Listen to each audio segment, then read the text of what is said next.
apple butter day. So I have a sink full of apples, a crock pot, and I also like to make apple cider the same time I'm making apple butter. So first things first is you have to prep your apples. I really love this Pampered Chef apple peeler core slicer because it makes your life so much easier this time of year, for me especially, because I feel like my crock pot or my roasting pan runs 24 hours a day. So this is super easy to use. I'll do a couple to show you. You basically just stick the apple on, it peels it, slices it in circles, and takes the core out all at the same time, which is super nice if you're making things with the extras too. So all the peelings that it drops, put this in your stock pot. I'm using it's a 5-quart stainless steel copper bottom pot. You want something with a pretty thick bottom for your cider. All of the cores and the peels and anything that you cut off of your apples goes in the stock pot. So I'm just kind of cleaning the apples up. If there's any, like, not necessarily a bad spot, but like a dented spot, feel free to throw that into your apple cider pot because we are going to mash it and strain it later. So you don't have to worry about pieces of core getting in there or anything like that. All that is extra flavor. So I put everything in. In goes the sliced apples into your crock pot. And I always throw a little bit of like Pam or some kind of cooking spray in the crock pot first, just to prevent sticking down the road. It's going to be in a crock pot for a long time. In goes the core.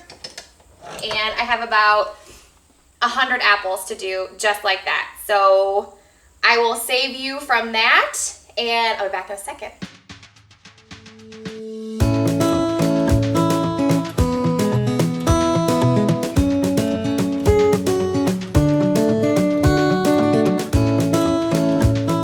Okay, so I'm gonna take a minute here. I have my odds and ends stock pot filled up to pretty much to the top. So I wanted to just stop and tell you guys how I make the cider. So fill the pot with water. Leave about, I would say, an inch for it to, you know, have room to move. This is gonna cook down like crazy. So to this, add a very loose cup of brown sugar and 3 or 4 whole cinnamon sticks, depending on how cinnamony you want your cider. We like cinnamon around here, so I usually use 4. And you're gonna wanna bring this to a boil and boil it for about an hour. Turn it down to low, and you are just gonna cook the living daylights out of this until it is irrecognizable. So it is literally so easy and so delicious. Well, I am going to get back to peeling, slicing, coring the rest of the apples for the apple butter. Okay, my crock pot is full to the top, and that's what you're looking for. You want it to be pretty heaping because this is gonna cook down so much. I'll probably only have maybe a little under a half a crock pot when it's done. To the crock pot of apples, you always wanna put in a whole cinnamon stick. In my opinion, the whole cinnamon stick actually like infiltrates the apples with flavor. So shove that down, and on top, you're also gonna wanna use granulated cinnamon. And I just cover the entire thing. As far as measurements go, you're pretty much gonna eye it. I would say you're probably gonna use 4 tablespoons of cinnamon for the entire pot. And also with the sugar, the more tart the apples you're using, the more sugar you're gonna use. This is real life. These are pretty tart apples, so I am gonna use about a cup of brown sugar. You can use light brown or dark brown, whichever you like, whatever you have, really. Right on top. And you might have to squish it down a little bit to get the top to stay on. And then you're gonna probably do this a couple times as your apples cook down. You'll have to re-cinnamon them and re-sugar them, which is fine. And then here is my trick. So full disclosure here, I always put a little bit of honey in it. Not a lot, probably a tablespoon, just on the top. just to give a little extra natural sweetness to it. And that's it. So I turn it on high, get it to really cooking. Once it's really going, you're gonna wanna turn it on low. And this is gonna cook all night. Every so often, go and stir it. How tart your apples are, how much sugar you're gonna wanna add to it. If you're not a big fan of the brown sugar, you can use agave nectar, you can use the honey, stevia, if that's your jam, use that. Or you don't have to sweeten it at all. You can keep it super spicy. You can add nutmeg to this. If you want, you can add orange peel to your cider. It's really anything goes. Okay, it's been a couple hours and I wanted to just check in and give a couple updates. So the apples for the apple butter have cooked way down. The apples themselves give off so much liquid, you should never have to add any. That being said, if you feel like it's just super dry and it's starting to burn, don't ever add water. You don't ever want to cheapen the taste of your apples. If you're gonna add anything, add some of the liquid from the apple cider that you're making. That being said, I'm gonna go ahead and turn this on low, and that's where it's gonna sit for about the next 10 hours, overnight, into the morning, and then we'll come back to that then. Now for our apple cider, it has been boiling for a while. Go ahead and mash everything in your pot. You're gonna wanna do this every so often until it is super broken down and the only thing that's left are these skins. These won't break down any more than this. So when it's just kind of skins, you're gonna wanna turn it down real low, let it simmer for about another hour or so, and then we're gonna strain it. Okay, it's cider time. So it has been on the stove for about 4 hours, simmering for about 3, boiling for an hour, and my house smells amazing. So let's go ahead and finish this up. After you've mashed it with your potato masher, you're gonna wanna pour it through a colander. I have a pot underneath and the colander on top. Be careful, if it doesn't fit all the way, it could fall. Take your spoon and just push it down through. Okay, when you are happy enough that you feel like you've gotten most or all of the moisture out, go ahead and toss your bits and pieces. Rinse your colander out.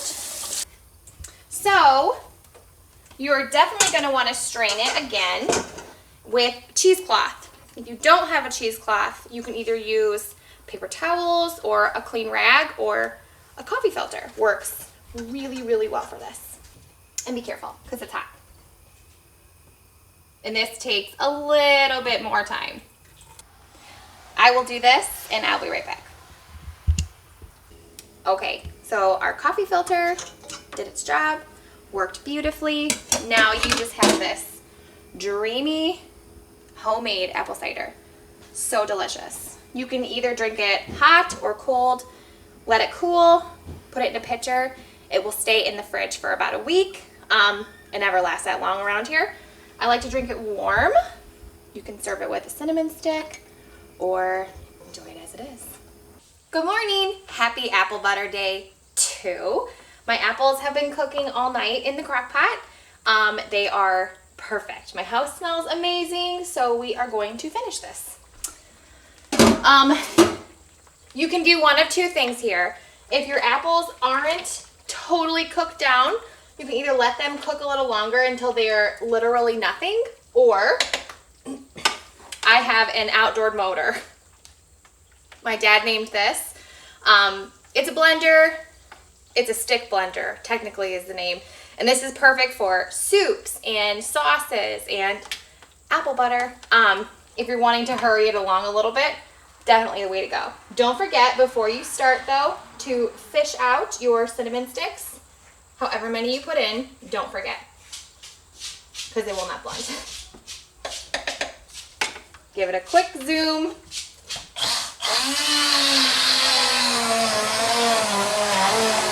Until you're nice and smooth. So then, at this point in time, you can either be totally done with your apple butter and you can put it into a container. It'll keep for about a week in your refrigerator. Or if you have made a lot and your family won't eat it, this is the part where you're gonna can it. So this is a lot for my family to eat in a week, so I'm going to can the rest of it. I'm gonna finish this. I'll get all my canning stuff together and I'll be right back. Okay, I got all of my canning stuff ready and I'm just gonna take a minute and talk about what I have ready. So the basic parts to your jar are the jar themselves, the rings, and the lids.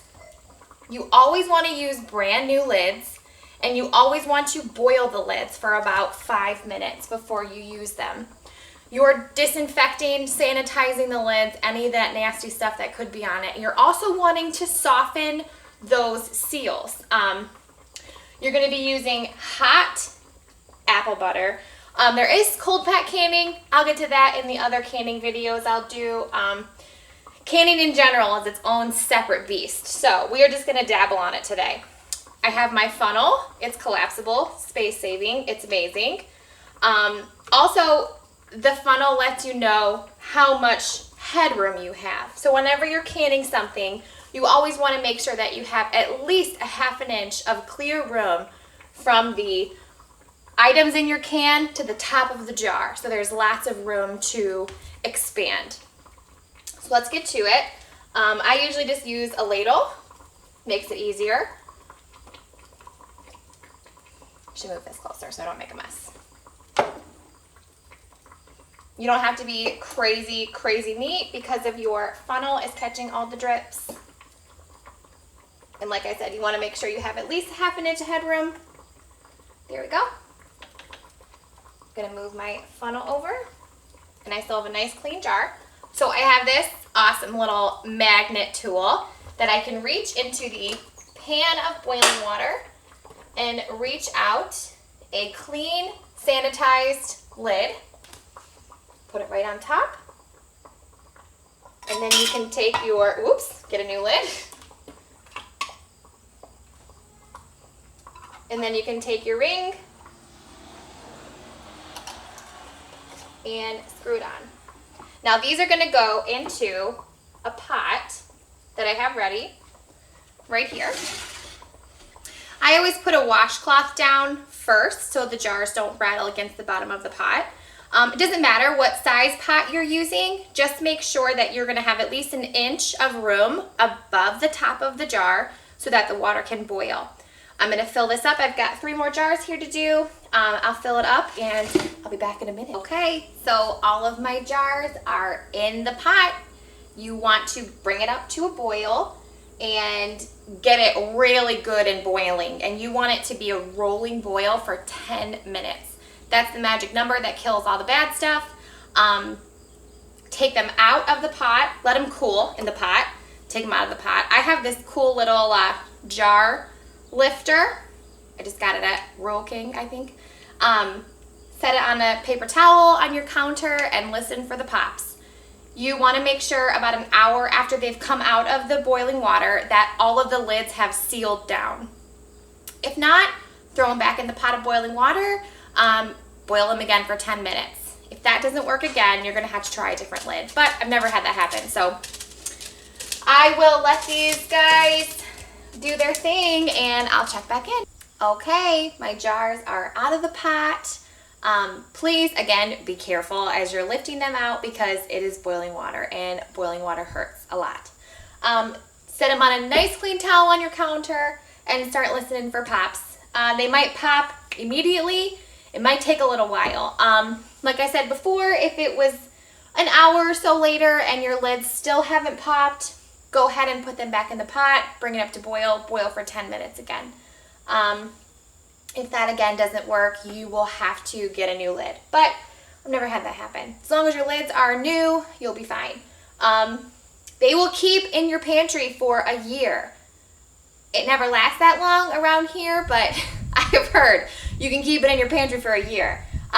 This batch will probably be gone very, very shortly in this house. It is a hot commodity, but it's a perfect gift for a nice neighbor who happens to give you free apples. It's a perfect gift for your parents, for a friend to brighten their day. Really easy, you know, not a lot of thought or work that goes into it. But I hope you enjoyed this video. If you have any questions, let me know in the comments.